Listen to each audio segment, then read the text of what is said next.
So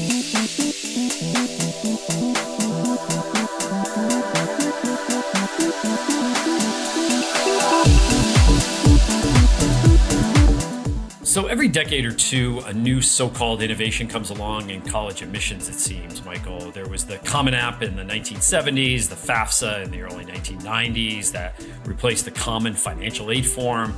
There was the so-called FAST App, and test optional in the 2000s. I think you get the idea, right? Yeah, and now it seems the wheels keep on turning, if you will. The newest innovation, if you will, seeking to remake the college application landscape is direct admissions. We explore that trend ahead on today's episode of Future You. This episode of Future You is sponsored by the Bill and Melinda Gates Foundation, working to eliminate race, ethnicity, and income as predictors of student educational success. This episode of Future You is sponsored by Ascendium Education Group, a nonprofit organization committed to helping learners from low-income backgrounds reach their education and career goals. For more information, visit ascendiumphilanthropy.org. For affordable degrees in education, healthcare, nursing, business, or leadership, choose American College of Education. ACE hasn't raised tuition since 2016, and 86% of students graduate debt-free. For programs designed for today's working professionals, visit ace.edu. Subscribe to Future You wherever you get your podcasts. And if you enjoy the show, send it along to a friend so others can discover the conversations we're having about higher education. I'm Michael Horn.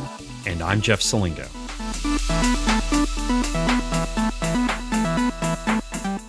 Jeff, direct admissions is something that I first became aware of a few years back when, frankly, got pitched by a company that was starting to pioneer it, and they wanted me to interview them on the podcast. And then it started to get a lot of ink in the trade press around higher ed. But admissions is your bailiwick, as people listening to this podcast know. So before we get too far into this episode, lay out the landscape for us. What is direct admissions?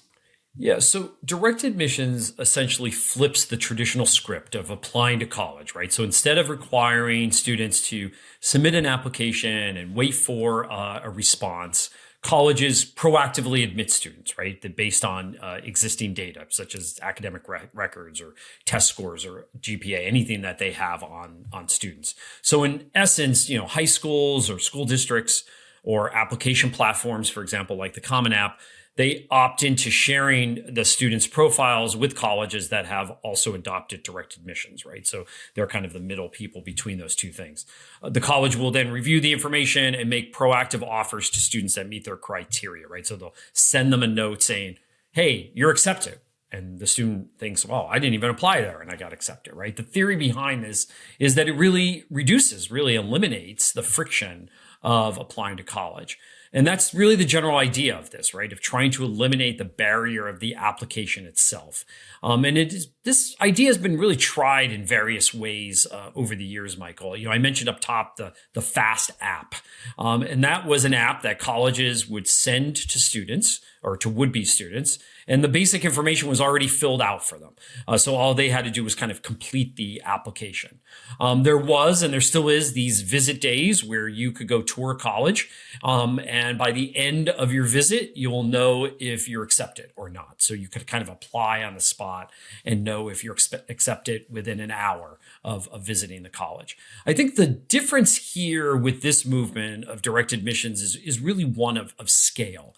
I first wrote about this for The Atlantic in 2022. And in my reporting, I interviewed Jennifer Delaney, who's a professor at the University of Illinois, who has really studied this concept and its impact. And as she told me, we're asking students to fill out a form for every school they want to go to.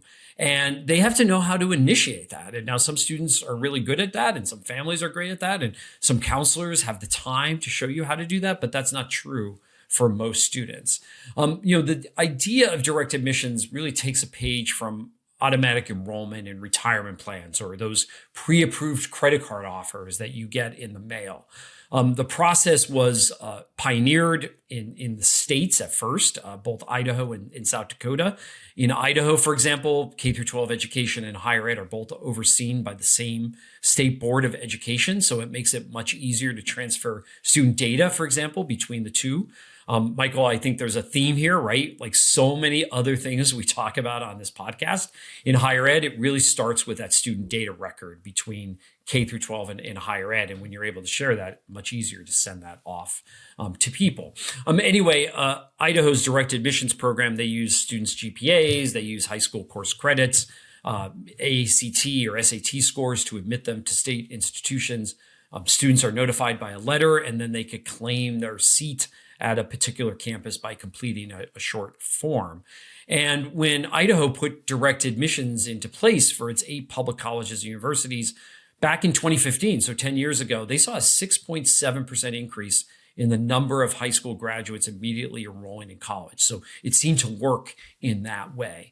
Since then, of course, the Common App, private companies, including Niche and EAB, and others in the admission space have entered this game. So that gives you a little bit of the backstory on direct admissions. Well, and as you said, Jeff, there are a number of companies now essentially facilitating direct admissions, sharing student data with schools that sign up on their platform, and then helping manage the process of schools choosing which students to admit. And today we get to welcome one of those companies and its CEO and founder, Luke Skurman of niche.com. Luke, welcome to Future You. Thank you, Michael. I appreciate it. Really excited to be here. So let's dive right in. There are many flavors of direct admissions. Can you tell us briefly how it works with Niche? What information are students asked to share? And is the process entirely automated, triggered, by students meeting certain thresholds that the institutions presumably set? Or is there any portion that requires human review? I think the programs, by and large, across the board look somewhat similar. And at a big picture, we really applaud the shift, and we think direct admissions has so much momentum, and it's a huge paradigm shift that we're really, really excited about. But let me first kind of color maybe how our solution is a little bit different from some other solutions, and then how the students start receiving offers on the Niche platform. So the first thing is, so on the Niche platform, they receive immediate notifications. They get upfront scholarships. It's eligible for all high school seniors. We believe that it's just a better way to do this. Yes, it's been great for underrepresented minority, for first gen, for Pell recipients, but it's open to everyone. They get the offers, but we help them not just receive the offers, but also go from the offer to the deposit all the way to helping make sure that they're enrolled on campus. Their team sets the criteria. They can work with our team to help them with that. But those are some of the high level differentiators, I would say, that make our program slightly different. The users, high school seniors create a free account on Niche. Right now, about 1.1 million high school seniors create an account each year on Niche. There's about 38 pieces of data, from basic demographic data to their high school program of interest. And they start to receive offers right in their Niche dashboard. And they get the upfront scholarship. We saw very quickly that families would get intimidated by a high sticker price. Most colleges end up discounting it, and we felt like it was really important to try to provide closer to that true cost upfront in the form of scholarship. But yeah, they receive those offers, and then it's up to them to take a few other actions, which would really be the deposit and the transcript. So the college sets that criteria up front, and the actual process is completely automated, but the humans at the college side do verify their transcripts, which is in line with some of the scholarship amounts and whatnot. Gotcha. Now, you mentioned that underrepresented minorities, et cetera, tend to benefit most from direct admissions. Just give us a quick insight on why, and then from the institution side, which types of institutions tend to benefit most from a direct admissions process? We survey about 20,000 high school seniors every year. So by and large, the entire process is just extremely stressful, intimidating for everyone. No one's winning right now. But when you really double click even further, I would say those families that are navigating this process for the first time. The average public high school, I think, has 300 students for one college counselor. And it's just hard to get the support. It's hard to feel that they have confidence navigating the entire journey. And so what we've seen so far is that about 60-70% of the students that have taken action from the direct admissions have been underrepresented minority, first gen, or Pell recipient. Again, we believe that this is just a better, more modern, more frictionless way to go to college in general. But those are the students that have, I would say that, the most vulnerable population, some of the folks that weren't going to college during FAFSA, during COVID. And we're really excited to see that this has become a pathway to help them get into college. It really has. As far as the colleges that are taking us up on this, so far, we have 140 colleges. About 70% are private institutions, about 30% are public. I would say it's mostly colleges that are more regional in nature, but it runs the gamut. It can be big flagship publics like University of Nevada, Reno, University of Wyoming, University of New Hampshire. Certain schools are using it as just an arrow in their quiver, like Portland State came to us and said, we're going to use this exclusively for out of state. And it really helped them increase their interest from Arizona, Colorado, Hawaii, like they hadn't seen before. Tulsa used it as a way, University of Tulsa, to really go after high GPA and provide high scholarship. They wanted to really go after more of that aspirational student. So folks are using it in all different ways right now, but it really is working. So Luke, colleges have long used, various tactics to get more applicants. There was the introduction, of course, of the Common App back in the 1970s. We had the Fast app where a lot of things were already filled out for students a decade or so ago. And all we've seen then over these last couple of decades is application inflation, right? Last year, there were more than 13 million applications filed across all sorts of platforms. And that's, way up since about 4.5 million in 2001. So we've gone from 4.5 million to 13 million. And really the number of high school seniors hasn't really increased that much, right? So we just have same number of seniors just applying to more and more colleges. So isn't direct admissions then just another tactic for colleges to generate higher application numbers? I think it's a fair point. A couple things. One, we recognize that, in any organization, whether it's the admissions team or it's a sales team in a different company, you don't want to starve or spin the wheels of the front of the spear, which is really that admissions team. What we want to do is give them maximum leverage. There has been so much change and so much focus. So now they're able to focus their time on that funnel on the students that have now admitted and getting them to focus on visiting, getting them to focus on depositing. It really gives them better leverage of their time and their energy. And we're seeing it working. We're seeing our numbers really at the same level, if not higher, from a yield perspective, from a melt perspective. There really hasn't been an erosion of quality. It's really providing them that additional capacity that they need in this noise of so much change and so much turbulence right now. We really believe that it's working right now, and the last thing we want to do is just exasperate them with more noise right now. That's the and last so thing really what you think direct admissions does is just move them further into the funnel from the traditional process. Yeah, absolutely. And the other thing I think it honestly does too, if we zoom out, is I think there's a paradigm shift, frankly, from the power dynamic going from the college more towards the families. There's been more supply than demand. Last year we saw about 50 colleges close. The year before that, about 25. These families have a lot of leverage. They're making big financial decisions, $100,000, $200,000 decisions, and they deserve this upfront transparency, the speed, that service.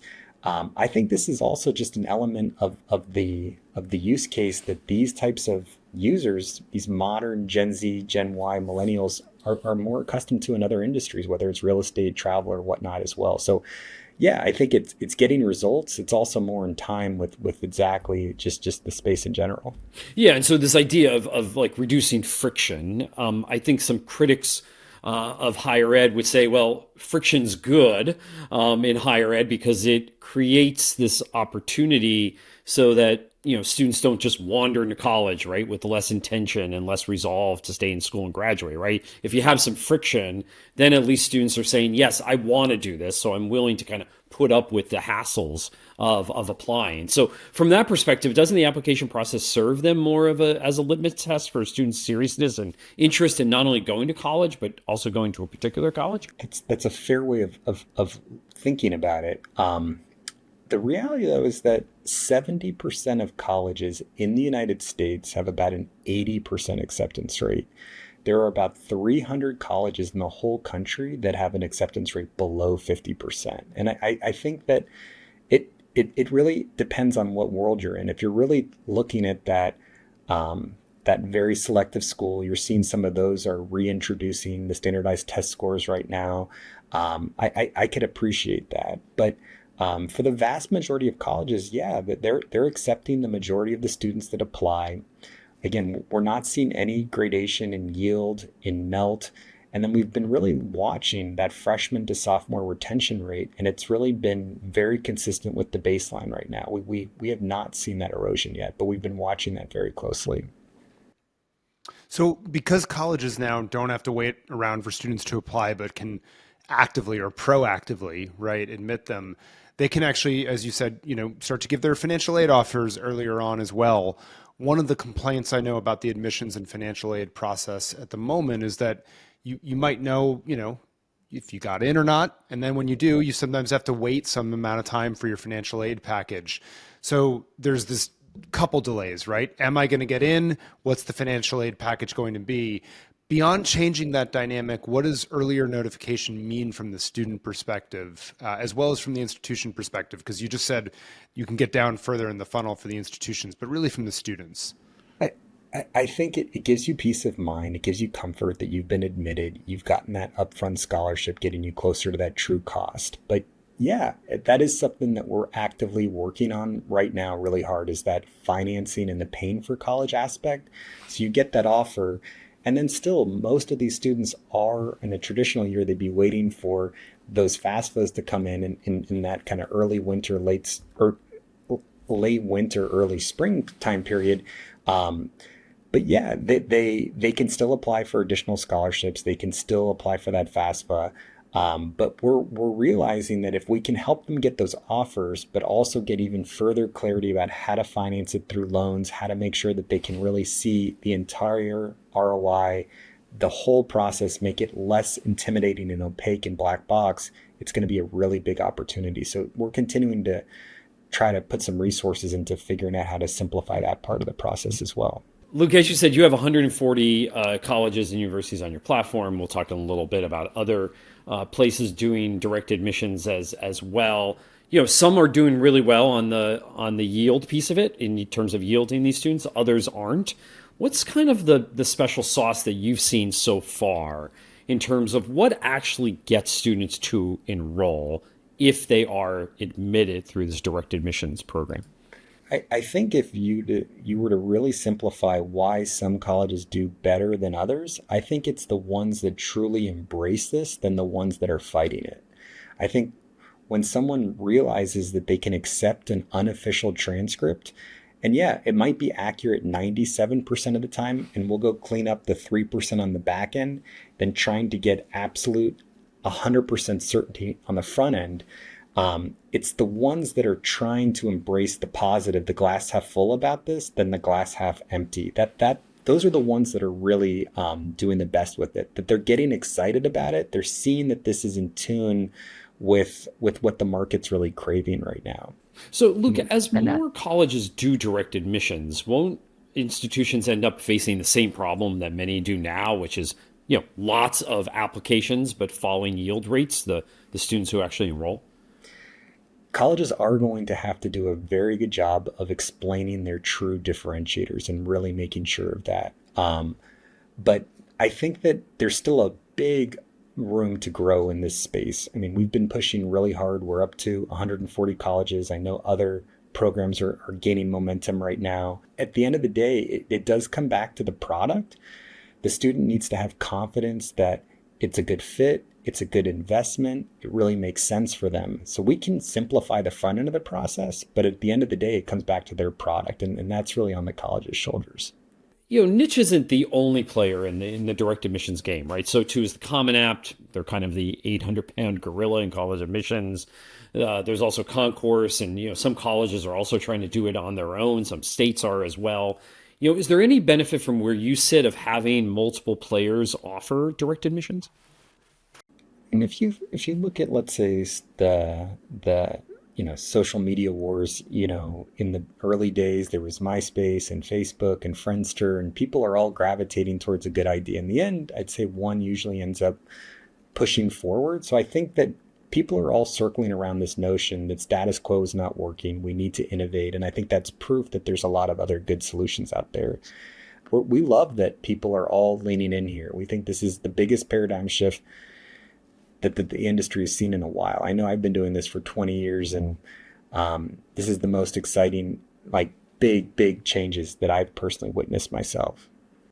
I'm curious, just going back to the institutions that want to do this, and to your point, as you say, it continues to grow.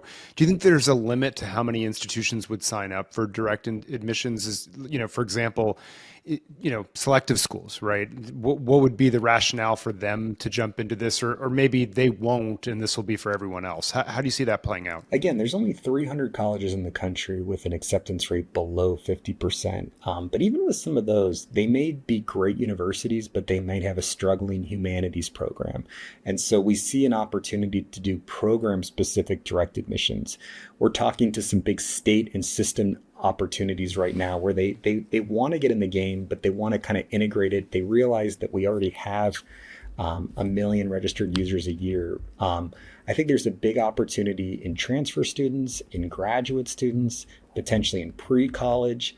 I think it has legs in a lot of other mediums that haven't been explored yet. Where we've really put the energy is really just that traditional high school senior going to a traditional 4 years so far. But I think it's going to open up more, I do, to program-specific, state system, pre-college, transfer, grad. Yeah. Super interesting. And then, of course, who knows, it might become the expectation by the students themselves. Let me ask you this question. How do you see it changing over the next 5 years? And let me just put a point in this.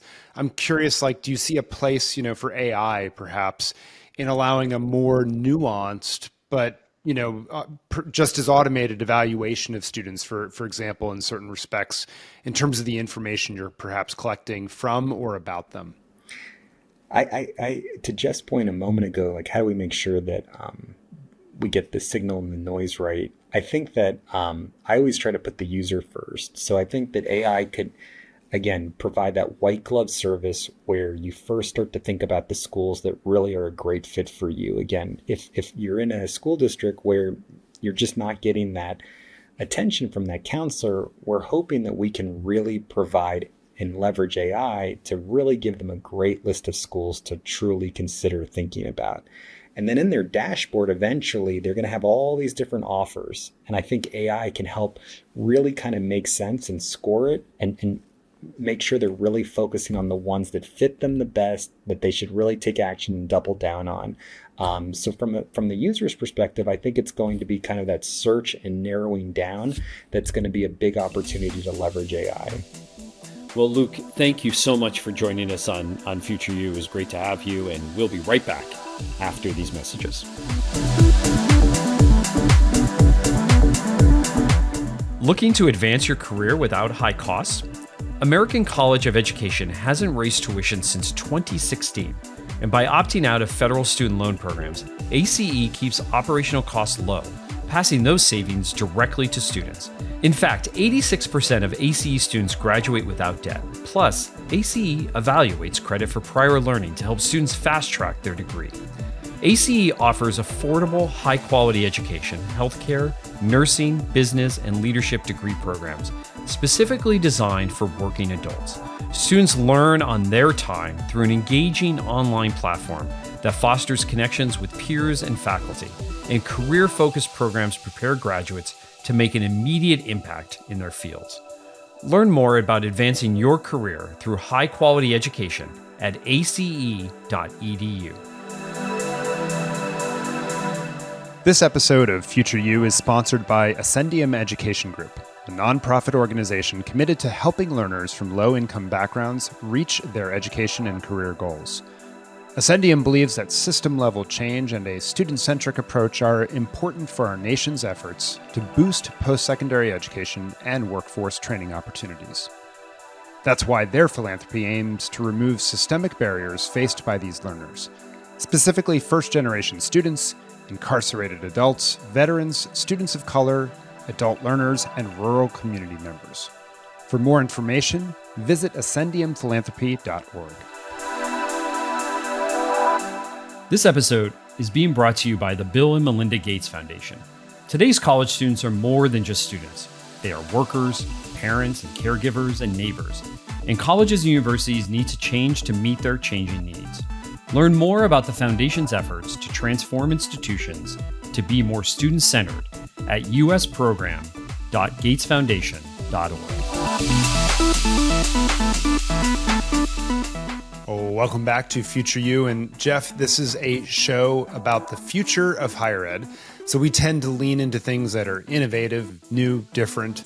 And that's why we decided to do an episode on direct admissions, because when Americans think about college, frankly, they probably think about three things first. One, why does it cost so much? We hear that a lot. Two, will I get a job at the other end if I get the degree?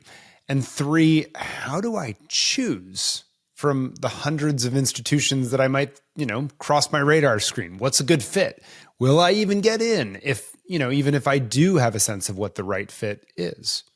Yeah, Michael, of course, that admissions question you just asked has three parts, right? Choosing college, title of your book, fit and getting in. And I think it has three parts because it's so complicated, right? But I'll remind folks again that the average acceptance rate of U.S. colleges is 58%. And so we tend to focus on the getting in part, but for the most part, most students are going to get into most colleges. And here's another way of thinking about that. In my book that comes out in September, I look at how colleges at different selectivity levels perform on various fronts. It's a key part of the book, and I'll be talking a lot more about this when the book comes out. But the basis of this analysis is a group of 1,200 four-year colleges, and I broke them into 5 tiers of selectivity. And get this, 1,200 colleges all over overall. There were about 1,100 colleges in the tiers that accepted between 40% and 100% of their applicants. So again, most colleges accept most students. So the process of actually getting in isn't the problem for us to solve, Michael. The problem to solve is really further up the funnel, right? It's helping students sort through those 1,200 colleges in the first place. And doing that, of course, is a time-consuming process that puts the onus on students, right? And Jeff, it was even interesting from my perspective to see the difference between me and my youngest brother when we applied to college. I applied in the late 90s. He was in the mid 2000s. And although we did have AOL when I applied, my application, was printed out on paper. I remember rushing down to the post office near the U.S. Capitol on Mass Ave. I think it's still there, to get it postmarked before the deadline, right? That was like a big obsession and worry. And then I got word via snail mail, which actually was delivered to the wrong address at first. It really freaked me out. And my brother, contrast, he found out via email. Well, Michael, I'm glad that whoever got that snail mail letter, I guess it was a thick envelope at the time, right? Got that to you. Otherwise, who knows where you'd be right now, right? Well, I remember, I still remember my parents' Smith Corona word processor, right? And if you're watching on YouTube, I'm going to put word processor in air quotes because it was really an electric typewriter with a screen about as big as one you might see on a traditional calculator where you'd view maybe 5 or 6 words at the most before they kind of landed on the page, right? It's certainly not the experience of typing in Word or Google Docs today, that's for sure, yeah. Yeah, and I guess that means we had a difference in our application process as well, because I was actually using Word on a Mac by that point, Jeff. Okay, so there you go. Mine was much more tedious than yours, I guarantee. Even with that mini screen, it still required me to have whiteout to be handy as I typed out each application. the Common App was a thing in 1990 when I was applying, but it was much more smaller. It's much smaller than the Common App of today, right? It has more. Common App of today has more than 1,000 schools. I think probably in the early 90s, it might have still only had dozens. So as I've told people many times when I talk about my own college application process, I kind of petered out after 4 applications.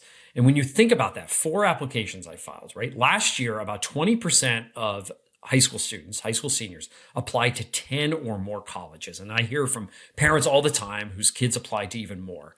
So sure, the Common App has made it easier, but the common piece of the Common App is sometimes a misnomer, because there's something high school counselors talk about all the time, and that is portal fatigue, right? Depending on where students apply, they might have to log into several portals to kind of put their application together. And that really does create a lot of friction in this process, even if all of these schools are on the Common App.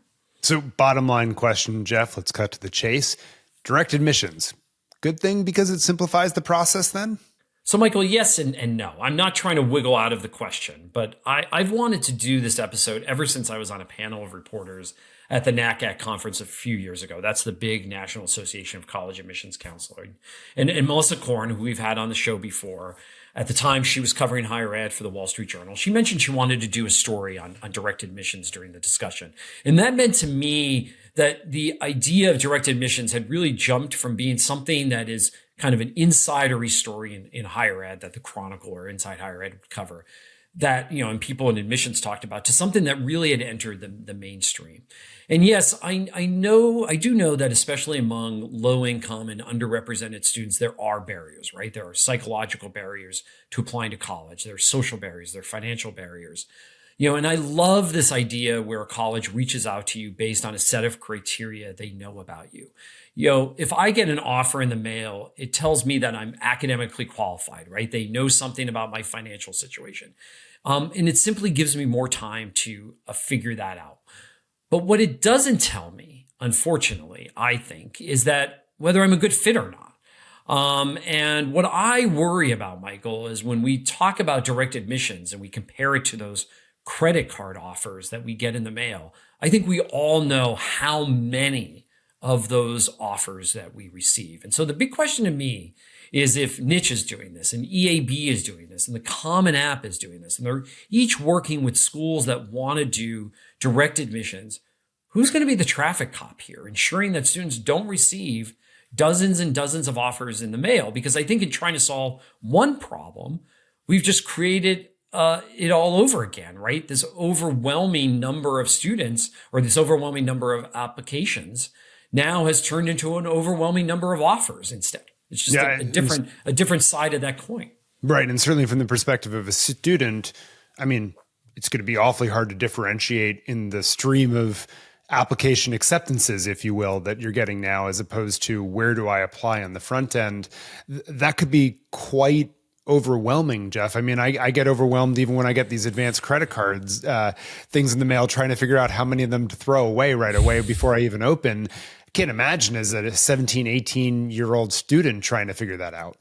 Right. And they're just getting these offers over and over again. And again, somebody, I feel like right now, the scale of direct admissions is small enough that they're not getting a ton of offers. But if more schools take colleges up on this, or more colleges take the Common App or Niche or others up on this, who is again going to be that traffic cop? And Michael, a few years ago, NACAC and its sibling organization for financial aid offers, they put out a report saying that we needed to radically rethink the concept of the college application because it was too much of a burden.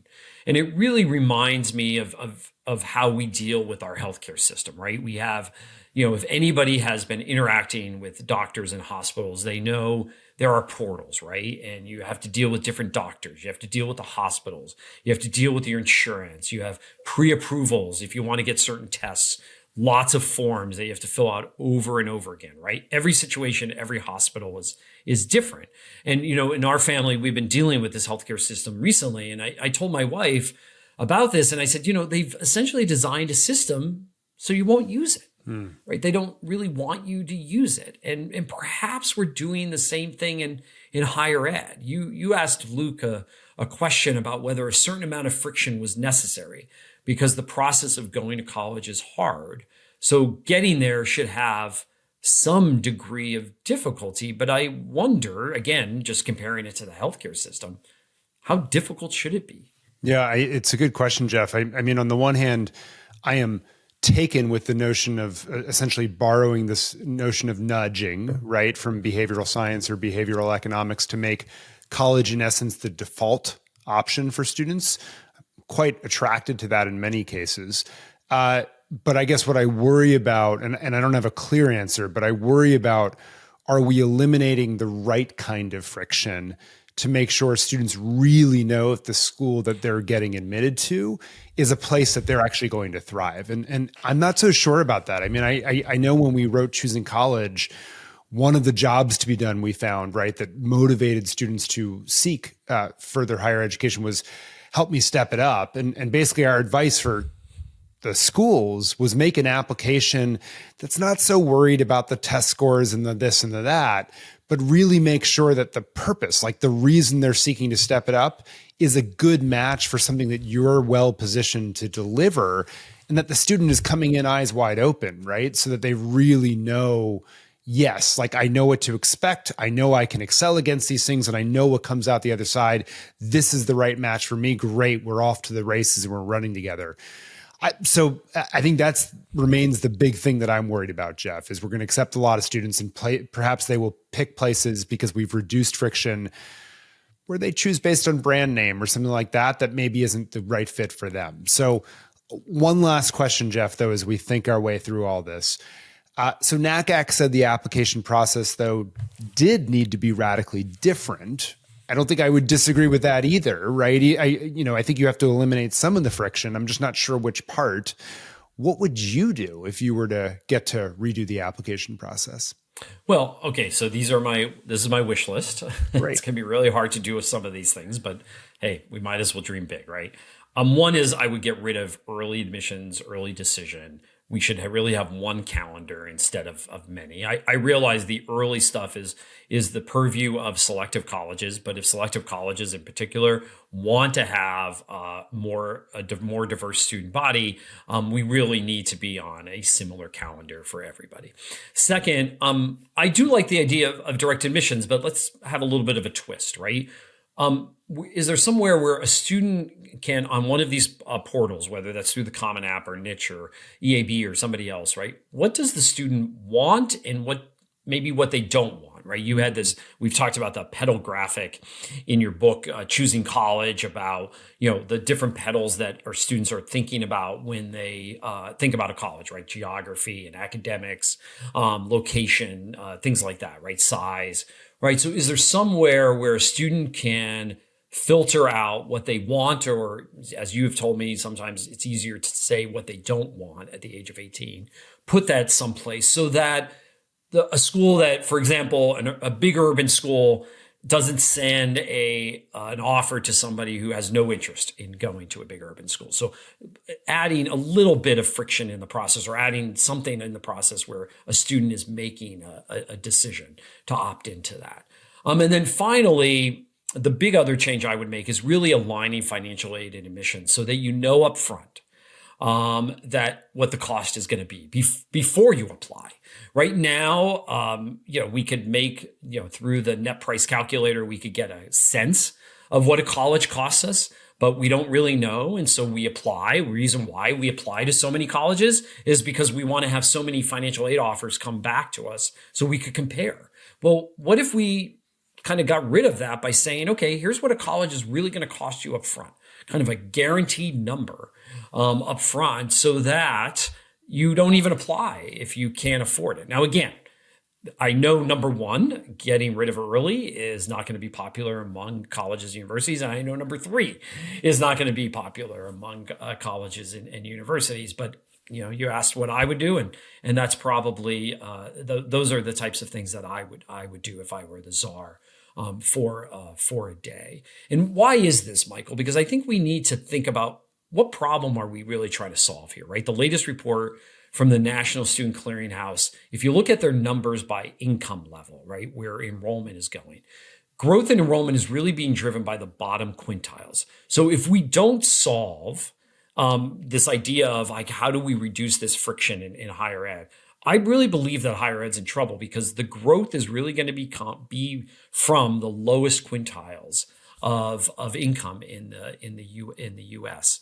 But if we can solve for getting low income students into college, why does it matter if they can't afford it or they can't complete, right? So we have to solve not only the friction of the application process, but as you know, that's only one of many steps in getting students into college, right? So it's not just about the application, but it is about financial aid and it is about completion. And completion is the name of the game, not mere admission and enrollment, or at least a pathway, right, to where they want to go with that education. So let's leave it there, though, for now. That's a comprehensive treatment, I think, of the topic, and it's a trend we certainly want to continue to follow. I'll be keen to see, frankly, Jeff, if the research, as we get more students enrolling through direct admission, understand these questions around fit and completion and the outcomes, in other words. So a big thank you to Luke from Niche. Fascinating stuff about a movement that has certainly caught our attention, but the wider attention as well. And a thank you to all of our listeners. We'll see you and talk to you next time on Future You.